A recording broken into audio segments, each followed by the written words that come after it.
Okay, thanks. Do you hear me? Do you hear me? Just...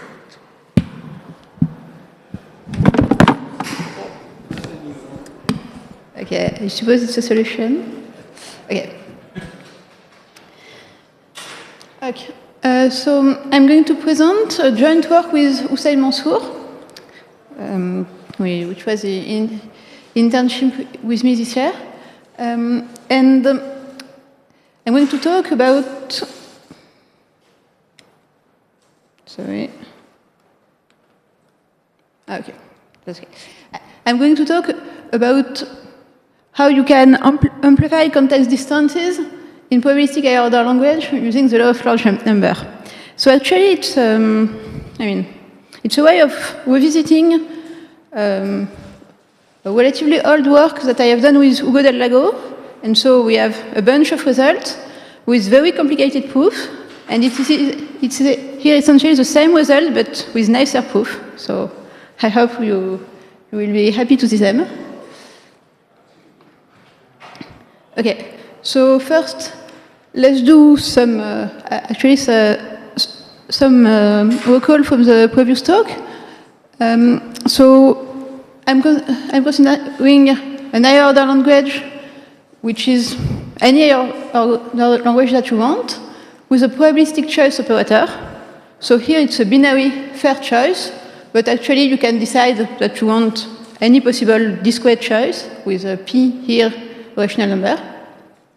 And then the usual notion of equivalence which is considered is contextual equivalence, where you are going to say that two programs are equivalent if and only if you put them in the same context, you are going to obtain the same observable. So here a context is just a program in the same language, but with a hole in which you can put the program. And an observable is something that you need to choose when you consider your language. So, for instance, you can decide that it is the probability of termination if in your language you have programs that don't terminate. Or you can decide if you have GUN type programs. If you have a notion of GUN types in your language, that you are going to obtain, for instance, here, the probability that M is going to stop on a given GUN type value. Okay, please don't hesitate to ask questions if necessary. Okay, and so you obtain the notion of contextual equivalence here. But then when we are in a probabilistic setting, there are programs that are not contextually equivalent, but who nonetheless behave closely. So for instance, these two programs here, they are not contextually equivalent. It is quite easy to find the context that distinguishes them. But here, n is going to behave as m with probability 1 minus epsilon. And here I suppose that I take epsilon very, very small. So you would like to be able to say something about these two programs. Something that would say, oh, they are not contextually equivalent, but they are not very far.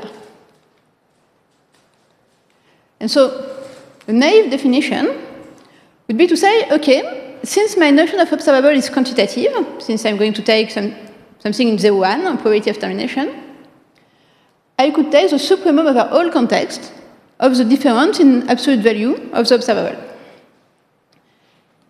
Okay, so for instance, if I consider a language with GUN type, the natural number is going to give you the probability that C of m stop on 0 minus the probability that C of n stop on 0. So on the one hand, this definition is, we can be quite happy with this definition because in particular, two terms here are going to be at distance 0 if and only if they are contextually equivalent. So it's indeed a refinement of contextual equivalence. But on the other hand, it is not obvious, and actually it is not always true, that contextual distance, defined this way, is really finer than contextual equivalence. Which means, okay, here you have all the programs that are at distance 0, meaning that they are contextually equivalent. Here you have all the programs that are at distance 1, which means that they are maximally separated, in a sense. But does there exist programs that are in the middle here? Okay, so let's look at an example what can happen. which is the thing that we call the trivialization phenomenon. So you take these two programs here, so they are of order 0, so it's easy to see what happens. And you could think that they are very close, because M here is going to return 1 with probability 1, and N here are going to return 1 with probability 1 minus epsilon, and 0 with probability epsilon. So you could say, okay, if epsilon is quite small, this program should be quite close. But actually, when you look at the definition, you can build this kind of context. So there are contexts that copies n times its argument, then it evaluates all copies, and then it returns 1 if all instances return 1. And the problem is that if you look at the graph here you have epsilon, which is the probability that L returns 1. And then you have the probability that the context returns 1. And you see that the more n becomes bigger, the more this curve here becomes close from a discontinuous curve that should be 0 everywhere here and 1 here. And so what it means is that when you pass to the limit, the contextual distance between these two programs is 1. And then the question is, can we do it with all value of epsilon? Because here it's quite easy, because I can do, because the fact that here the observable is 1 with probability 1 is a very particular kind of phenomenon. But is it possible to distinguish any pair of programs that are not contextually equivalent?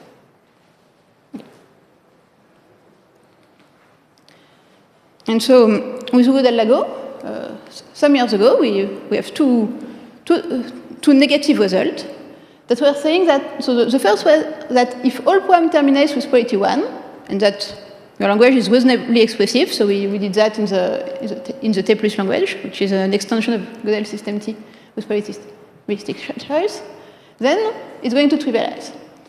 And so so I'm going to give you a very brief explanation of the proof. We say, okay, what I want to do is to approximate the blue function here, the discontinuous blue function. So I'm going to consider, so for any, now I need this blue function to be discontinuous in any point, not necessarily at 1. So first, I do the weight approximation, which is just an affine function. Then I use a result of analysis that says that any continuous function can be approximated by Bernstein polynomials. And then the good things with Bernstein polynomials is that they have a very strict structure. So here you have monomials. Here you have the inverse of the opposite of these monomials, if you want. And the whole thing is done in such a way that using negation that we have, because we can observe that it terminates with probability 1, but we can observe that we can observe that it stopped on 0 with probability 1, but we can also observe, because all program terminates, that it doesn't stop on 0. You see? And that's the result, that's the reason for which we are able to use negation when we do our test, and so we are able to simulate these monomials. I hope it's clear. And then taking power of a thing is just copying in the context. And so, okay, we are able to build amplification context that simulate Bernstein polynomials. And this factor here is obtained by doing probabilistic choice with a good parameter. I don't know if it's clear. Let's see. Anyway, the idea here is that we use a theorem that comes from well analysis and which is more or less a black box. Okay. So we have another theorem that says, okay, if you have non-terminating programs, so we cannot do these things here because of these negative monomials here. Okay. But if we have parallel convergence testers, which are constructed that works like that, you have two programs, and it's going to stop if and only if at least one of the two terminates. Okay. Then we are able, by well analysis techniques, to build a family of contexts that are going to follow this structure. So you see the purple here is as the biggest integer, and so we are able again to approximate here. And the proof here is very involved, and I have done it by hand. And okay. And it's very involved, and it's not possible to understand what happens. So now I'm going to show you a new proof for trivialization, which is based on the law of large numbers. And there is two advantages to using the law of large numbers. The first one is that you understand what happens, because the law of large numbers is a quite intuitively understandable probabilistic phenomenon. And the second one is that, and I will come back to that later, is that it gives you additional information on the speed of amplification. How much, how fast we are able to approximate the discontinuous function here. Okay, so first I'm going to recall the law of large numbers. Essentially, it says that if you have a sequence of identically distributed random variables, the empiric mean is going to converge towards the expectancy. Okay, in this sense. So what you have here is the empiric mean. What you have here is the expectancy, and it's the same for all the xy, since they are of same law. And so it tells you that for any precision epsilon, the probability that the empiric means is close from the expectancy to an epsilon precision is going to go towards 1 when k becomes very big. Okay? So how can we use that to show trivialization? The idea is as follows. From an observable programs, you can define a sequence of random variables that are like that, and where their law is Bernoulli of the observable of M, which just means that this thing is going to be 1 with the same probability as M stops on 0, and it's going to be 0 with the same probability as M doesn't stop on 0. Is it clear? If you have any question, really. And so what we are going to do is to build a family of testing contexts that simulate this expression here. I fix a he here, I fix an epsilon. And I'm going to build a context that are going to compute the empiric mean here and to test its proximity to this E with this precision factor epsilon. So how do I do that? It's very easy, actually. The context as before, it takes n copies of its argument. It's going to evaluate each copy independently. It tests without this copy, is going to stop on 0. Then it computes the sum of all the results of this test, and it tests the proximity of this sum to the target. Okay. So here I should have said that, sorry. I am in the case where all programs terminate. So I'm able to really to consider all these tests and to compute the sum. Okay. Okay. And so it gives me, indeed, what I want, which is a context that simulates the computation of this quantity. And when I apply the law of large numbers, what happens? It happens that if observable of M is in the interval that I'm considering, when k is going to become big, this is going to tend toward 1. And if observable of M is far away of this interval, then it's going to tend toward 0. And so essentially it works. What I obtain is this family of amplification context. And so I take, for instance, two programs M and N. So here, let's say that the observable of M is A and the observable of N is B.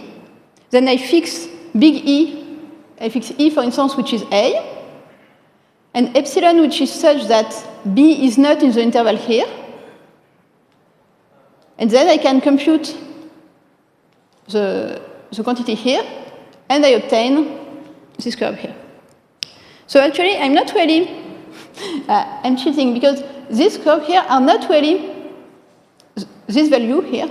They are an asymptotic approximation of these values that I obtain with the central limit theorem. Because the central limit theorem tells you at which speed the empiric mean is going to converge toward the expectancy. And so we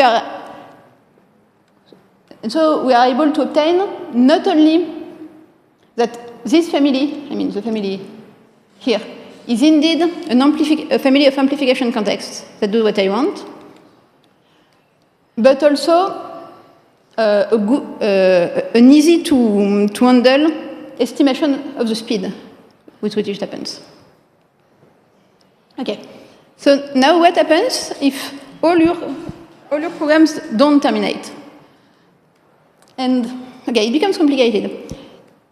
If you consider that you have more parallel convergence testers than before, meaning that before I say, okay, I have two programs and I terminate if and only if one of them terminates. Now suppose that I have these things, which means that I have n programs and I terminate if and only if at least m of the n terminates.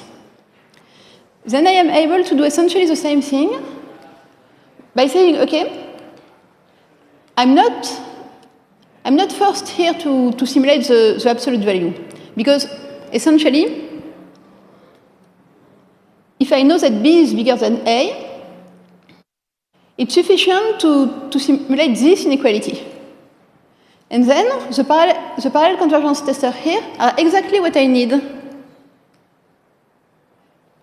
to simulate this inequality, because I take n copy of this, I compute the smallest integer such that m over n is going to be bigger than my target plus the precision, and then I use the parallel convergence tester.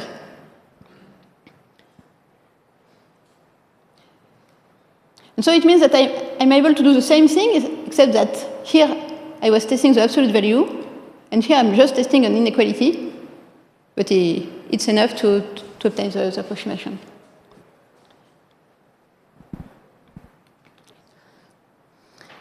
Okay, but this language is strictly more expressive than the one I was telling you before, because it's not possible, if I have just the binary version, to simulate all the parallel convergence tester. I can easily simulate something that stops if and only if one of the n copy terminates, or something that stops if and only if all the copy terminates. But I'm not able, and that's relatively counterintuitive, and it's contrary to the deterministic case, to simulate all the parallel convergence tester I need. Okay.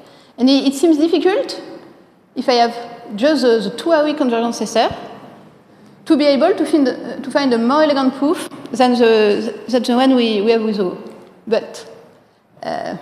So it's very work in progress, because we are looking at that currently. Actually, there is a whole bunch of people that are interested in this kind of question, which is,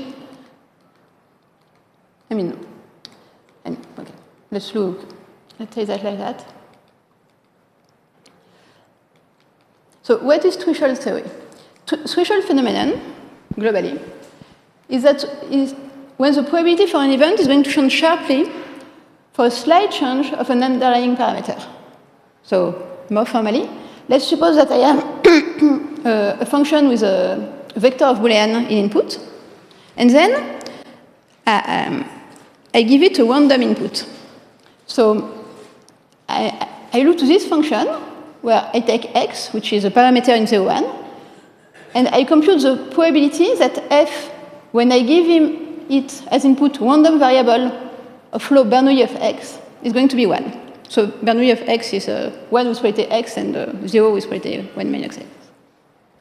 So the threshold question, and which is the object of threshold phenomena theory, is suppose that f is non-constant and monotonous.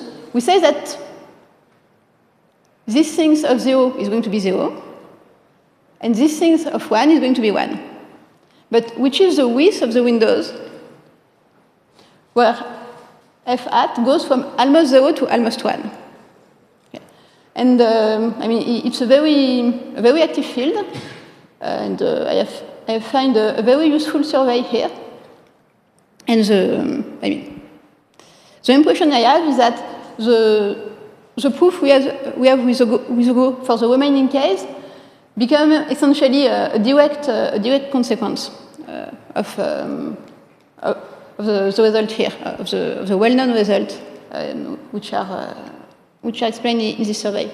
So really, the beginning of this field is more or less the law of large numbers, since the first occurrence is Condorcet paradoxes, which talk about voting systems and which can be, where the width of the windows can be computed with the law of large numbers, but then people do all kinds of things. And so, okay, I think that's very interesting. Okay, so now I'm going to say a word on the perspective, especially what I have said about the usefulness of having an estimation of the speed of the convergence. So a natural thing to do when you accept that the contextual distance is going to trivialize is to change the definition. And something that is quite natural is to say, I'm going to take the supremum of this quantity, as before, but not on all contexts, on contexts that choose at most n times its argument. So I'm not going to have this phenomenon where the context can copy more and more and separate more and more. Okay?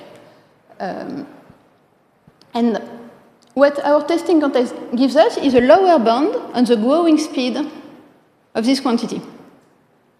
Since all of this quantity is lower bounded by the probability that for our specific context is going to be able to separate them. And knowing something about the speed of the convergence of this separation for our context gives us an asymptotic estimation of how this quantity are going to increase. And okay, so that's something that we would like to look at then. Okay, thank you very much for your attention.